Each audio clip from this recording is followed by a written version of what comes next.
I'm Peter Block in Philadelphia at the AHA annual meeting in 2019 for On the Scene. On my left is Deepak Bhatt, an old friend from the Brigham and Women's in Boston.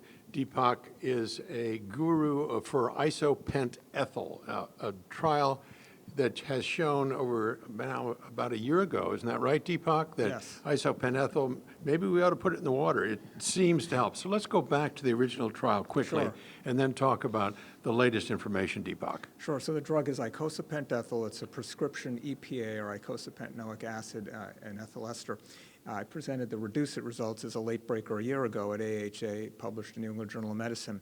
And what it showed was that in secondary prevention and high-risk primary prevention with diabetes, that those sorts of folks benefited from being on this drug versus being on a placebo. Significant reductions in all sorts of ischemic events, including a significant reduction in cardiovascular death. Okay, so the death was the thing that everybody really jumped on at that point, as I remember, Deepak, Yeah, but there were because also mortality is important. Well, there are also large reductions in MI, in ischemic stroke, in revascularization in a blinded trial, so in hospitalization for unstable angina.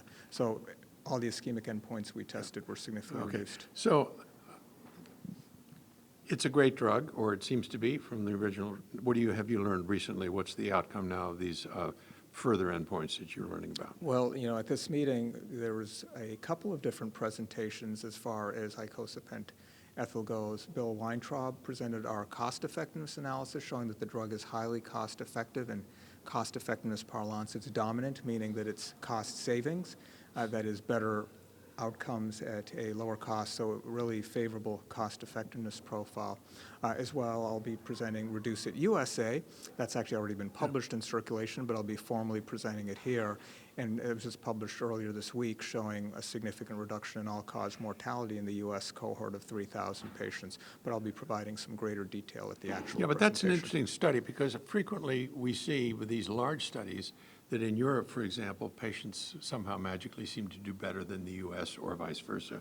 Mostly they do better in Europe. But Right. this is the reverse, isn't it? Yeah, we looked at it just to make sure that the drug was performing as well in the U.S. as outside the U.S. for the reason that you cited, and it turned out outside the U.S. the drug did very well in the trial, significant reductions in the non-U.S. patients in our primary and secondary endpoints.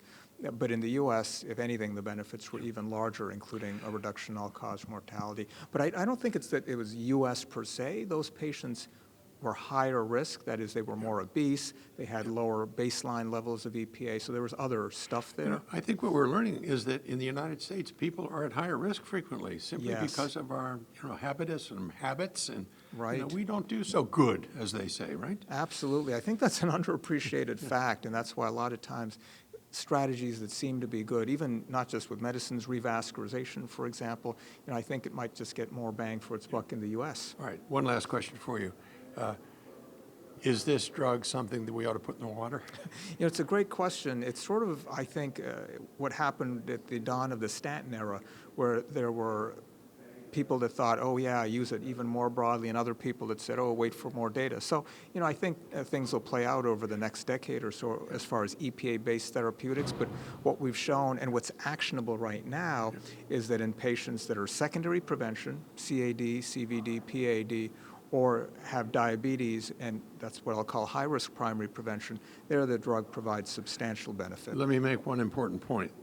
Icosapent ethyl is used for patients with high triglycerides, right? Yeah, in our trial... Not LDL. That's a good point. Sometimes people mix it up. As an entry criteria, patients had to have triglycerides approximately above 135 milligrams per deciliter. Okay. So for that special group of patients that we always struggle with, icosapent ethyl seems to be maybe in the water. Yeah, and this was all incremental to statin therapy and other good stuff. Thanks, Deepak. Sure, thank you.